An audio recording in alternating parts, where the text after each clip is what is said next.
तो guys in दोनों equation से अगर हम ग्राफ ड्रॉ करेंगे ग्राफिकल मेथड से पी और क्यू की वैल्यू फाइंड करने की कोशिश करेंगे। ओके, ऐसी वैल्यूज जो इन दोनों इक्वेशंस को सेटिस्फाई करे। तो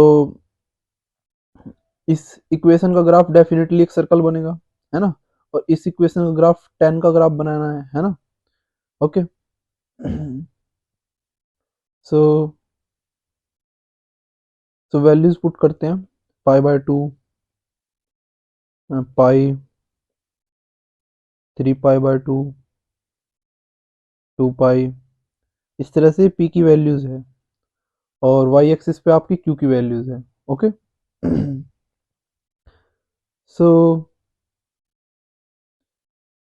q की वैल्यूज भी इस तरह से ही है, π/2, पाई, 3π/2, 2π, इस तरह से ही है q की वैल्यू भी। ओके, तो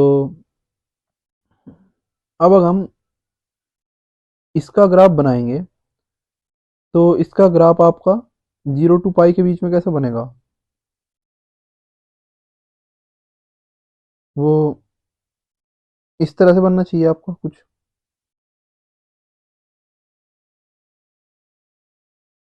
है ना।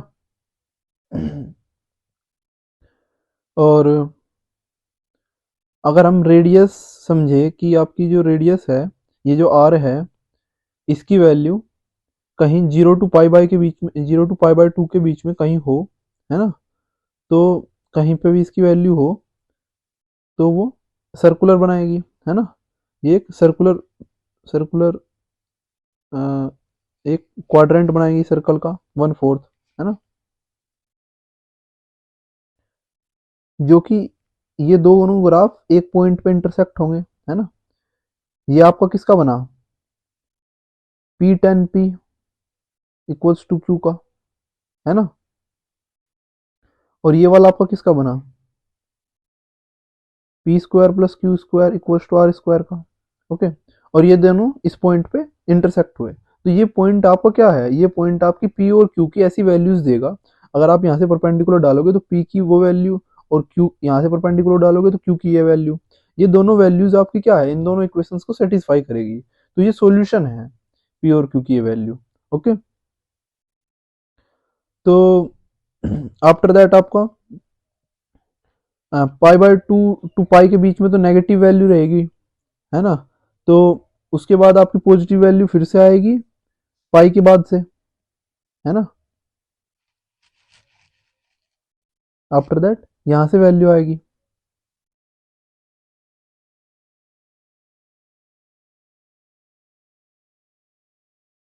इस तरह से आपका। ओके, सो अब अगर आप रेडियस आपका 0 to पाई के बीच में होगा तो इस तरह से आपका कर्व बन जाएगा। फिर रेडियस आपका 0 to 3π/2 या π to 3π/2 के बीच में होगा तो इस तरह से रेडियस बन जाएगा, है ना। तो ये आपका डिफरेंट डिफरेंट वैल्यूज पे कट करेगा, डिफरेंट डिफरेंट वैल्यूज पी और क्यू की आपको देखने को मिलेगी। ओके, सो इस तरह से आप पी और क्यू की वैल्यूज फाइंड कर सकते हो, है ना, इवन बाउंड स्टेट्स के लिए, है ना। अब अब बात करते हैं ओड बाउंड स्टेट्स की, और फिर टोटल नंबर ऑफ स्टेट्स देखेंगे कि कितनी एनर्जी स्टेट्स हो सकती है। ओके, और फिर कितनी इवन होगी और कितनी ओड होगी उनमें से। ठीक है, तो हमने इवन बाउंड स्टेट वाला केस कर लिया पूरा।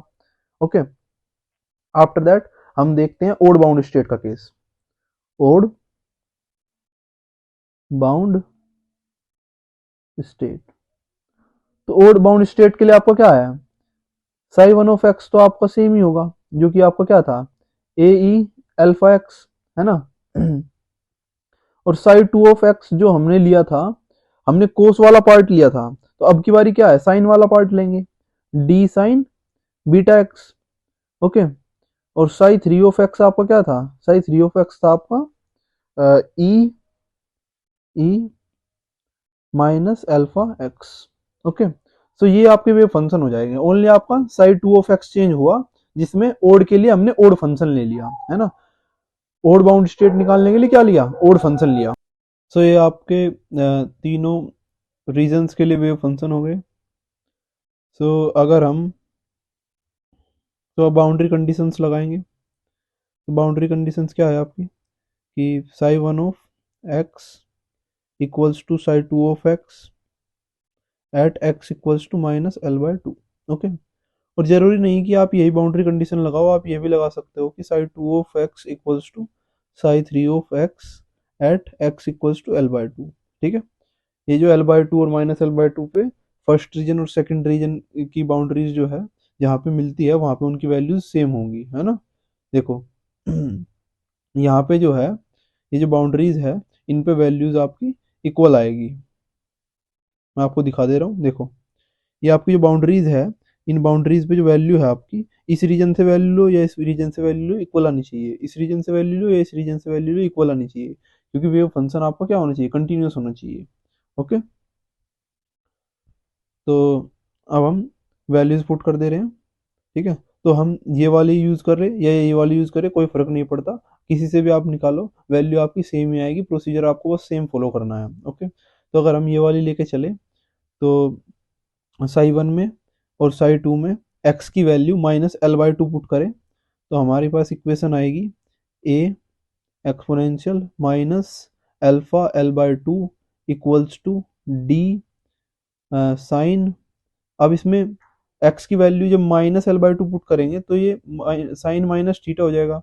तो हमें पता है कि साइन माइनस थीटा जो है वो माइनस साइन थीटा होता है, तो इसलिए हम ये माइनस बाहर निकाल देंगे और एल बीटा बाय टू हो जाएगा। ओके, तो ये हमारी फर्स्ट इक्वेशन आ गई।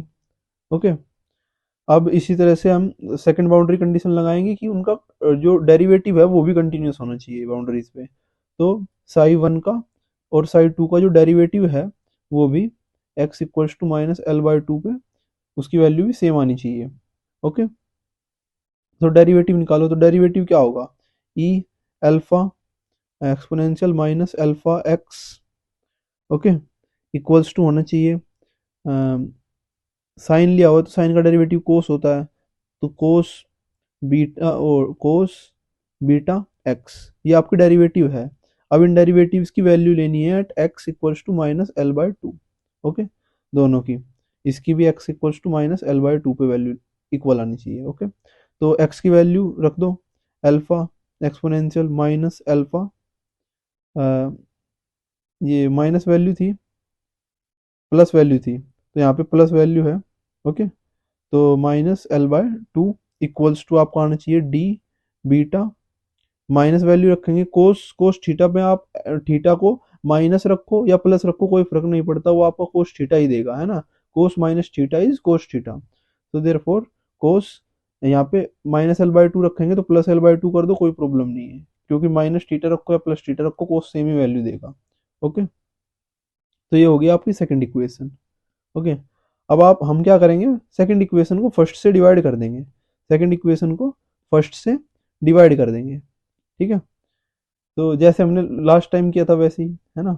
तो क्या होगा, ये डी बीटा, डी से डी कैंसिल आउट हो जाएगा आपका, डी से क्या होगा, डी कैंसिल आउट हो जाएगा, कोस अपॉन साइन आ जाएगा, है ना। तो मैं दोनों इक्वेशंस को पहले ही रख दे रहा हूँ, तो D beta sine beta L by two divide by इसके डिवाइड में क्या आएगा, इसके डिवाइड में आएगा ये वाला part minus D sine L L beta by two, minus D sine L beta by two. Okay, equals to इस साइड क्या है, इस साइड है ये सॉरी ये कोस कोस था, ये मैंने साइन लिख दिया, ये कोस देखो, ये रहा cos. Okay, d beta cos beta L by two upon minus D sine beta L by two. अब राइट हैंड साइड लेके चलो, तो ये आपकी है A alpha e minus alpha L by two upon, और इसकी राइट हैंड साइड क्या है, A exponential part A e minus alpha L by two. तो इससे ये पार्ट कट गया, ये कट गया, इधर तो अल्फा बचा और डी से डी कैंसिल आउट हो गया और कोस अपॉन साइन आपका कोट हो गया, तो minus beta cot beta L by two equals to आपका अल्फा आ गया। ओके, तो हमें क्या मिला कि आपका, अब जैसे हमने उसमें last time L by to से मल्टीप्लाई की थी बोथ साइड, क्यों की थी, क्योंकि थीटा ताकि हम इसमें एक वेरिएबल में लिख सकें, है ना। तो minus beta L by to से प्रोडक्ट कर दो, है ना, और इस साइड क्या आ जाएगा, cot beta L by two equals to alpha L by two. Okay, और फिर हम क्या करेंगे, अल्फा एल बाय टू को क्या कंसिडर कर देंगे, अल्फा एल बाय टू को फिर से हम क्यू कंसिडर कर देंगे, है ना, और इसे बीटा एल बाय टू को हम पी कंसिडर कर दे रहे हैं, ठीक है। हम इसे जो इसके इनसाइड है उसे एंगल कंसिडर कर दे रहे हैं हम, ठीक है। तो आपको क्या मिला हमें मिला minus P cot P equals to minus, oh sorry, ये माइनस जो आपका है ये इस साइड से इस साइड ले गए हम, है ना, ये माइनस जो है ये इस साइड से इस साइड चला गया, या फिर ये समझ लीजिए दोनों साइड हमने माइनस की मल्टीप्लाई कर दी। ओके, तो cot P equals to minus Q. Okay, तो ये हमारी एक इक्वेशन आ गई, पी और क्यू में एक रिलेशन आ गया ओड बाउंड स्टेट के लिए। ओके, इसे थर्ड इक्वेशन कंसिडर कर दे रहे हैं, ठीक है। और एक रिलेशन हमारा क्या आएगा कि आपका जो हमारा लास्ट टाइम आया था एक रिलेशन, वो कि P square plus Q square क्या है आपका, पी स्क्वायर और क्यू स्क्वायर की वैल्यू का सम क्या होगा, M V naught L square upon two H cut square. एक इक्वेशन ये थी हमारे पास, ठीक है। पी और क्यू में एक ही रिलेशन था, ठीक है। बाउंड स्टेट चेंज होने से ये वाली इक्वेशन तो चेंज हो गई, लेकिन ये वाली इक्वेशन सेम रही। ये वाली इक्वेशन क्यों सेम रही, क्योंकि अल्फा और बीटा में जो रिलेशन था वो तो हमारे पास पहले से कंसिडर, जो हमारे पास अल्फा और बीटा में एक डेफिनेट रिलेशन है कि alpha square plus beta square जो है आपका, उसकी एक जो फिक्स वैल्यू है 2m V naught upon H cut square, ठीक है, वो तो आपकी फिक्स है ना। तो इससे हम ये रिलेशन निकाल सकते हैं जैसे हमने इवन बाउंड स्टेट वाले केस में निकाला था। ओके, सो अब हमारे पास दो इक्वेशंस है, ठीक है। और इस वैल्यू को हम क्या कंसिडर कर लेते हैं, इस वैल्यू को हम कंसिडर कर लेते हैं आर स्क्वायर। ओके, तो हमारे पास दो इक्वेशंस है, एक तो equation number 3 that is P cot P equals to क्या होता है आपका माइनस क्यू, और दूसरी इक्वेशन क्या है हमारे पास, p square plus Q square equals to क्या होगा आपका आर स्क्वायर। ओके, तो फिर से ये दो इक्वेशन है हमारे पास, ये इक्वेशन नंबर 3 है और ये 4 है, ये 3 है और ये 4 है।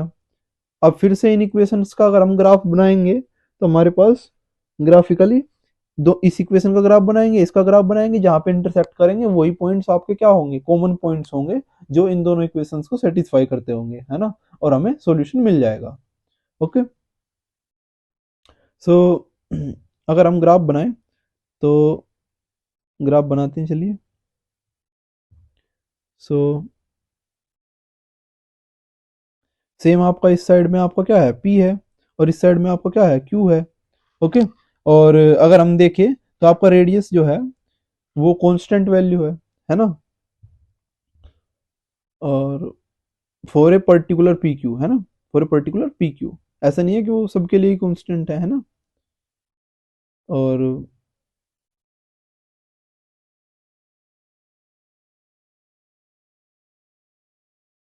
सबके लिए ही। Okay, r square. After that अगर हम निकालेंगे वैल्यू दैट इज यहाँ पे आपका pi by two, after that pi, after that 3 pi by 2, फिर आपका 4 पाई बाय 2 यानी कि 2 पाई। ओके, और इसी तरह से आपकी पी की वैल्यू चलती रहेगी। अब आपका अगर हम ड्रॉ करें,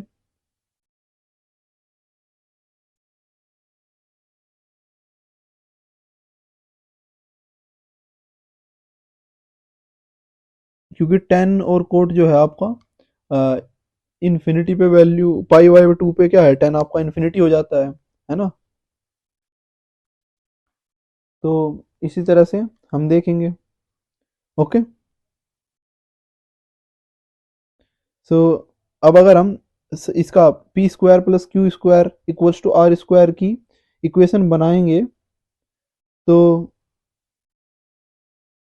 डेफिनेटली हमें क्या मिलेगा, डेफिनेट सी बात है कि हमें एक सर्किल की इक्वेशन मिलेगी। तो अगर आर की value zero to pi by 2 के बीच में है, ओके, अगर आर की वैल्यू आपकी 0 to π/2 के बीच में है तो डेफिनेट सी बात है, हम कह सकते हैं कि आपका वो value is nothing but the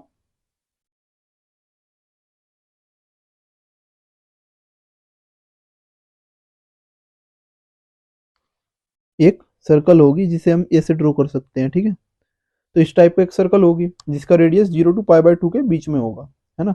ये आपका ज़्यादा अच्छे से मेरे से बन नहीं पा रहा, but it is a circle, okay.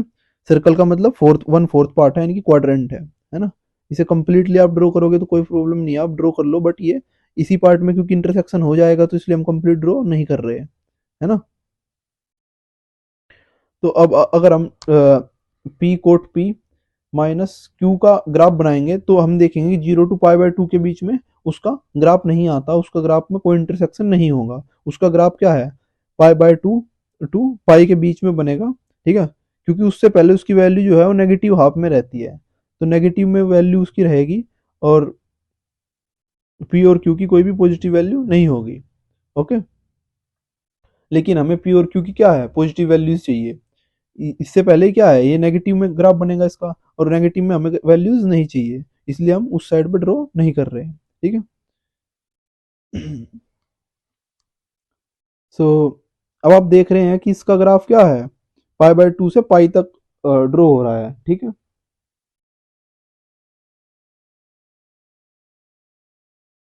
क्योंकि ये जो आप देख रहे हो कि यहाँ पे माइनस कोट थीटा आ रहा था, ये माइनस अगर इस साइड ले जाएं तो माइनस कोट थीटा आ रहा था ना, तो माइनस कोट थीटा क्या है आपका एक्चुअल में 90 प्लस थीटा है, ठीक है। तो 1090 प्लस थीटा करेंगे तो आपका माइनस कोट थीटा आ जाएगा, तो ये एक्चुअल में 90 प्लस थीटा है। जो उसका 90 में ग्राफ आ रहा था उसको बस पाई बाय 2 शिफ्ट किया हुआ है, ठीक है। तो हम ये भी कह सकते हैं कि इस इक्वेशन को कैसे लिख सकते हैं कि P 10 pi by 2 plus P equals to Q, ठीक है। अगर 10 में लिखना चाहते हैं, क्योंकि ये जो आपको ग्राफ है ये 10 का ही ग्राफ है। अब देखो ऊपर भी आपका ग्राफ क्या था, सेम ही था, है ना। इवन बाउंड स्टेट्स के लिए भी हमने क्या करा था, सेम ही ग्राफ बनाया था ना। बस क्या डिफरेंस था, वो यहाँ से बना था, वो यहाँ से बना हुआ था ऐसे, है ना। और ये आपका 190 डिग्री आगे से बना है ना। तो क्योंकि क्या है आपका दोनों 10 की ग्राफ है, minus cot theta is nothing but the 10 pi by 2 plus theta, है ना। तो देयरफॉर ग्राफ तो सिमिलर ही होगा, बस 90 शिफ्ट होने के बाद होगा, ओके। पी की वैल्यू 90 अबव होगी, ओके। तो अब अगर आगे देखें तो अब अगर आप आगे देखोगे तो पाई और 3 पाई बाय 2 के बीच में किसका बनेगा, इवन बाउंड स्टेट्स का बनेगा, है ना। उसके बाद 3 पाई बाय 2 और 2 पाई के बीच में किसका बनेगा, ओड का बनेगा फिर से, है ना। तो ऐसे ग्राफ्स बन रहे हैं। तो ये क्या हुआ आपका, ये आपका क्या हुआ, अगर मैं एक कलर चूज कर लूँ और आपको अच्छे से समझाऊं, तो दिस इज इवन, ये इवन का बना, ओके। ये किसका बना, ओड का बना, ठीक है। ये किसका बना, इवन का बना, ओके। ये किसका बना, ओड का बना, ठीक है। तो इस तरह से बन रहे हैं, ठीक है। तो इवन ओड इस तरह से बन रहे हैं टोटल, ओके। और सर्कल्स, आपके सर्कल्स तो सेम ही बनेंगे, है ना। सर्कल्स अगर आप ड्रॉ कर लें, सर्कल्स आप ड्रॉ करें, ये आपका 0 टू पाई बाय 2 के बीच में हो गया, एक आपका पाई बाय 2 टू पाई के बीच में हो गया, एक आपका क्या है पाई टू 3 पाई बाय 2 के बीच में बना लो इस तरह से, एक आपका इसके बीच में बन जाएगा, ओके। तो आप देखोगे कि क्या हो रहा है कि यहाँ पे इंटरसेक्शन ये हो गया, एक इंटरसेक्शन ये हो गया आपका, है ना। एक इंटरसेक्शन ये हो गया, एक इंटरसेक्शन ये हो गया, एक ये हो गया, एक ये हो गया, एक ये हो गया, है ना। एक ये, एक ये, एक ये, एक ये, है ना। लेकिन इसमें से आपकी कुछ इवन बाउंड स्टेट्स हैं, कुछ ओड बाउंड स्टेट्स हैं, सबकी सब आपकी ओड नहीं है ना। ओड वाली कौन सी है, ओड वाली तो सिर्फ ये वाली आएंगी जो इस में आएगी, है ना। क्योंकि मैंने बताया है कि ये ओड है ना। तो अगर हम पहले गिन ले कि कितनी इवन है कितनी ओड है, टोटल कितनी है और उसमें कितनी इवन होगी कितनी ओड होगी, तो अगर हम देखें कि आर की वैल्यू जब 0 टू पाई बाय 2 है, आर की वैल्यू जब 0 टू पाई बाय 2 के बीच में हमने रेडियस बनाया है, ठीक है। तो हमें क्या है, एक ही बाउंड स्टेट मिल रही है। नंबर ऑफ बाउंड स्टेट्स क्या है, नंबर ऑफ बाउंड स्टेट्स कितनी है, एक ही मिल रही है, यही तो मिल रही है, ये रही, सिर्फ यही तो मिल रही है, ओके। और वो जो मिल रही है वो भी क्या है, वो भी इवन है, क्योंकि मैंने क्या बताया कि फर्स्टली आपकी इवन आएगी, ये इवन, ये ओड, ये इवन, ये ओड, ओके। तो जो फर्स्ट जो मिल भी रही है वो भी क्या है, वन, वो भी क्या है, इवन है, ओके। और ओड कितनी है, ओड कितनी है, 0 है, ठीक है। उसके बाद अगर हम देखें कि नंबर ऑफ बाउंड स्टेट्स, अगर आपका रेडियस जो है वो अभी तो 0 टू 0 टू पाई बाय 2 के बीच में था, ठीक है। तो आपकी वन बाउंड स्टेट आई और वो भी इवन आई, और ओड जो थी 0 थी। अब अगर हम देखें कि रेडियस आपका अगर pi by 2 to pi by 2 से पाई के बीच में हो, पाई बाय 2 से पाई के बीच में हो, ये यहाँ पाई बाय 2 से पाई के बीच में हो, तो क्या होगा, तब आपकी बाउंड स्टेट्स कितनी आएगी, तब आपकी बाउंड स्टेट्स कितनी आ रही है, देखो बाउंड स्टेट्स आपकी कितनी आ रही है, ये रेडियस ये रहा, ये वाला, बाउंड स्टेट्स कितनी आई, एक ये आई, एक ये आई, दो आई ना, ठीक है। और इसमें से ये वाली क्या है, ये तो क्या है, इवन है, और ये वाली क्या है, ओड है। तो मतलब दो बाउंड स्टेट्स आई, एक इवन और एक ओड। ओके, अब रेडियस आपका क्या है, पाई टू 3 पाई बाय 2 कर लो। Okay, pi to 3 pi by 2 कर लो। ओके, हमने पाई टू 3 पाई बाय 2 कर लिया, तो अलग कलर ले लूँ। ओके, यहाँ पाई से 3 पाई बाय 2 कर लिया, ठीक है। ये रेडियस ये हो रही, ये रही रेडियस। ओके, तो इस रेडियस में देखो कितने इंटरसेक्शन है, एक, दो, तीन, ठीक है। तो 3 बाउंड स्टेट्स होगी, कितनी बाउंड स्टेट्स होगी, 3 होगी, ठीक है। उसमें से कितनी इवन कितनी ओड, ये वाली इवन, ये वाली ओड, ये वाली इवन, तो दो इवन एक ओड, दो इवन एक ओड। ओके, इसी तरह से क्या होगा, 3 पाई बाय 2 टू आर की वैल्यू 2 पाई, ठीक है। तो कितनी बाउंड स्टेट्स आनी चाहिए आपके अकॉर्डिंग, 1 2 3 4 आनी चाहिए, ठीक है। ओके, और इवन ओड कैसे चल रहे हैं, पहले इवन आ रही है, फिर ओड आ रही है, फिर इवन आ रही है, फिर ओड आ रही है, फिर इवन आ रही है, ठीक है। चार होगी तो क्या होगी, दो, चार होगी तो क्या होगी, पहले इवन आएगी, फिर ओड आएगी, फिर इवन आएगी, फिर ओड आएगी, तो मतलब दो इवन दो ओड, है ना, दो इवन दो ओड। ओके, आ गया समझ। तो मतलब अगर हम इन जनरल लिखें, तो अगर आर की वैल्यू, आर की वैल्यू आर की वैल्यू 2 पाई, इसे पाई बाय 2 की फॉर्म में लिखे तो इसे क्या लिख सकते हैं, 4 पाई बाय 2 लिख सकते हैं, है ना। तो हम लिख सकते हैं कि अगर n पाई बाय 2 और यहाँ पे n माइनस 1 पाई बाय 2 के बीच में हो r की वैल्यू, तो नंबर ऑफ बाउंड स्टेट्स कितनी आएगी, नंबर ऑफ बाउंड स्टेट्स कितनी आएगी, बाउंड स्टेट्स वो आएगी n। ओके, जैसे इसमें 4 आ रही है, ठीक है, इसमें 3 आ रही है, इसमें, ओके, इसमें आपकी इसे 2 पाई बाय 2 लिख सकते हैं, इसमें 2 आ रही है ना। इसमें 1 पाई बाय 2 लिख सकते हैं, इसलिए 1 आ रही है। ओके, तो मतलब यानी कि n पाई बाय 2 होगी तो n आएगी। ओके, तो नंबर ऑफ बाउंड स्टेट्स तो n आएगी। अब उसमें डिस्ट्रीब्यूशन किस तरह से होगा, पहले इवन आएगी, फिर ओड आएगी, फिर इवन आएगी, फिर ओड आएगी, है ना, इस तरह से उनमें डिस्ट्रीब्यूशन होगा, ठीक है। तो अगर आपकी n बाउंड स्टेट्स हैं तो उसमें से इवन कितनी होगी, इवन कितनी होगी, इवन अगर हम देखें तो इवन आप देख रहे हो कि क्या हो रहा है इवन में, अगर ये n जो है, n आपका अगर इवन नंबर है, नंबर ऑफ बाउंड स्टेट्स अगर इवन है, n आपका क्या है, एक इवन नंबर है, मतलब ये 2p की फॉर्म का है, तो even number of even bound states होंगे p, ठीक है। जैसे देखो इसमें, इसमें 4 थी तो आधी हो गई 2, 2 थी आधी हो गई 1, है ना। और अगर आपका ओड है, ओड है, तो ओड में क्या होगा, ओड में सीधी सी बात है, आपकी जो आधी होगी उससे एक ज्यादा का हाफ, उससे एक ज्यादा का हाफ, अगर n आपका क्या हो, ओड हो, अगर n आपका इवन हो तो उसका हाफ, अगर n आपका total number of bound states आपका अगर इवन है, इवन है, इवन नंबर है कोई, ठीक है, तो इवन बाउंड स्टेट्स कितनी होगी, इवन बाउंड स्टेट्स होगी उसका हाफ, ठीक है, इवन बाउंड स्टेट्स होगी उसका हाफ, और बची हुई क्या होगी, बची हुई ओड बाउंड स्टेट्स होगी, है ना। तो बची हुई क्या होगी, ओड बाउंड स्टेट्स होगी, तो ओड बाउंड स्टेट्स भी कितनी होगी, उसका हाफ, ठीक है। अच्छा, और अगर आपकी एन जो है वो ओड नंबर हो, एन आपका क्या हो, ओड नंबर हो, ओड नंबर, तो आपकी number of even bound states तो क्या हो जाएगा, एन अगर आपका ओड नंबर होगा तो नंबर ऑफ बाउंड स्टेट्स क्या हो जाएगा, इवन बाउंड स्टेट्स हो जाएगी आपकी, उसे वो जो नंबर है उसमें एक ऐड करो और उसे 2 से डिवाइड कर दो। ओके, उसमें एक ऐड करो और उसे 2 से डिवाइड कर दो, ये हो जाएगी इवन, है ना। देखो आप, देखो यहाँ पे क्या है, 4 है, यहाँ पे क्या है, n की वैल्यू 4 है, ओड वाला लो, ओड वाला केस है 3, 3 प्लस 1 4, 4/2 2 है ना, तो ये आ गया। और यहाँ पे 1 है, 1 प्लस 1 2, 2 डिवाइड बाई 2 1 आ गया, है ना। तो यानी कि अगर आपका n इवन है, total number of states odd है, n जो है वो ओड है, total number of states odd है, तो इवन बाउंड स्टेट्स उसमें से कितनी होगी, n प्लस 1/2। ओके, और ओड बाउंड स्टेट्स कितनी होगी, ओड बाउंड स्टेट्स कितनी होगी, n माइनस n/2 माइनस 1/2, इसे जो है हमने माइनस कर दिया टोटल से, ठीक है। तो ओड कितनी आ गई, n माइनस 1/2, तो टोटल कितनी आ गई, ओड बाउंड स्टेट्स कितनी होगी, ओड बाउंड स्टेट्स होगी n माइनस 1/2। ओके, तो सीधा सा फॉर्मूला क्या है कि हमें सबसे पहले से देखना है कि total number of bound states, तो वो कैसे पता लगेगी, वो देखना है कि आर की वैल्यू किसके बीच में लाई कर रही है, ठीक है।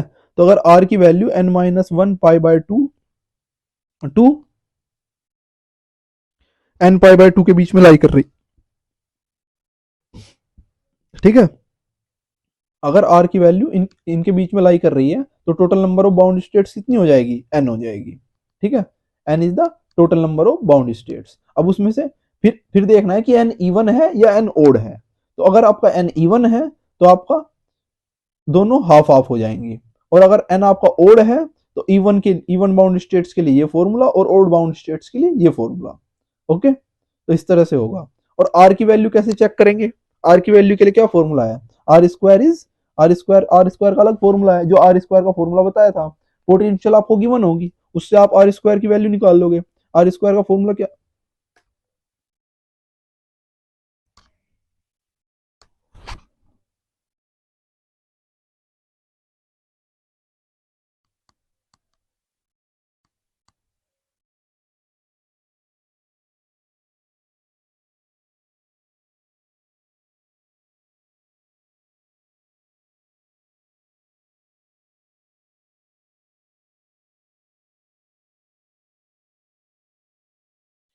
आर स्क्वायर का फॉर्मूला क्या था, R square equals to M V naught L square upon 2h का t स्क्वायर, ऊपर आपका निकाला हुआ है आर स्क्वायर का, M V naught L square upon 2h का t स्क्वायर। एल आपको गिवन होगा, है ना, एल आपको गिवन होगा, वी नॉट आपको गिवन होगा, ओके, मास ऑफ पार्टिकल आपको गिवन होगा, ठीक है। इन तीनों गिवन क्वांटिटीज से आप क्या निकाल लोगे, आर स्क्वायर निकाल लोगे, ठीक है। आर स्क्वायर से क्या निकाल लोगे, आर निकाल लोगे, और आर की वैल्यू को फिर क्या चेक कर लोगे कि वो किस रेंज में लाई कर रहा है, ठीक है, वो किस रेंज में लाई कर रहा है। तो वो जिस रेंज में लाई कर रहा होगा उस रेंज के अकॉर्डिंग आप क्या निकाल लोगे, एन निकाल लोगे, और एन से क्या पता चल जाएगा आपको कि कितनी इवन होगी और कितनी ओड होगी। ओके, समझे।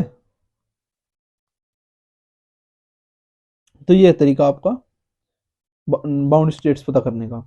ओके, अब ये केस तो आपका बाउंड स्टेट्स का हो गया। अब आपका एनर्जी अगर पता करनी है तो एनर्जी के लिए क्या है आपका, हमने अल्फा और बीटा की वैल्यूज तक निकाल ली थी, तो हमें जो ग्राफ से सॉल्यूशन मिलेगा, ग्राफ से हमें पी और क्यू की वैल्यू मिलेगी, ठीक है, अल्फा और बीटा नहीं मिलेगा directly.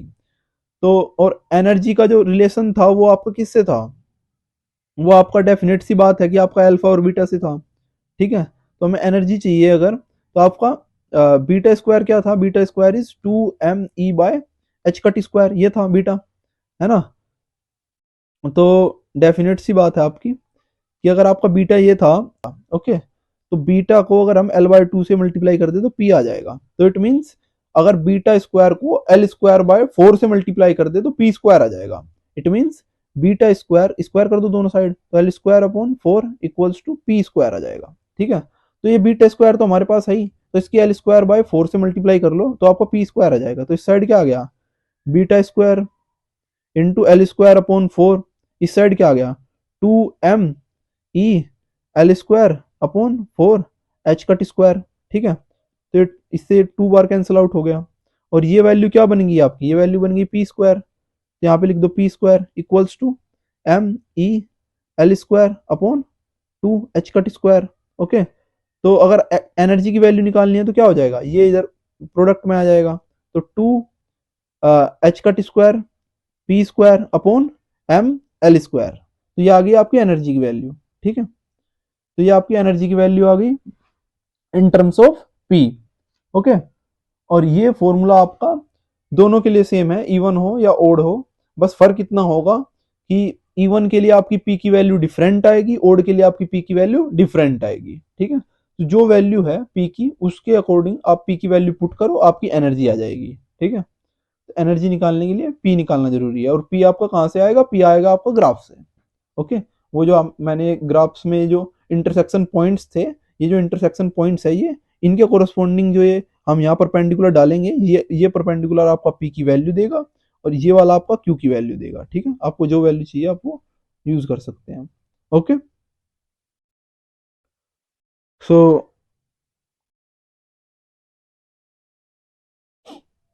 So this is our, so ये हमारा आपका, अब अगर हम ग्राफ बना के देखें इनका, है ना, तो हम ग्राफ भी ड्रॉ कर सकते हैं। तो ग्राफ आपका सिंपल ही है, ग्राफ का कुछ नहीं है आपका कि वो इस टाइप से बनेगी, है ना। वेव जो है आपकी वो इस टाइप से बनेगी, है ना, मैटर वेव। और अगर n इक्वल्स टू 2 है, जो कि आपका पाई बाय 2 पाई के बीच में होता है, तो उसमें क्या है आपका दो बनेंगे, है ना। ये इस तरह से बनेगी, है ना, ओके। और अगर n इक्वल्स टू 3 है आपका, तो 3 बनने चाहिए, है ना, तो 3 बनेंगे। इस तरह से बना सकते हो आप, ओके। तो ये आपका n इक्वल्स टू 3 के लिए, तो इसी तरह से आप ड्रॉ कर सकते हो, कोई प्रॉब्लम नहीं है, ओके। और ये आप देख रहे हो कि ये वैल्यू बाहर निकली हुई है, गलती से नहीं निकली हुई, क्योंकि वेव फंक्शन की वैल्यू इस रीजन में भी होगी और इस रीजन में भी होगी, इसलिए ये मैंने बाहर भी वैल्यू होगी, ओके। तो ये मैं आपको समझाना चाहता था, ओके। Now the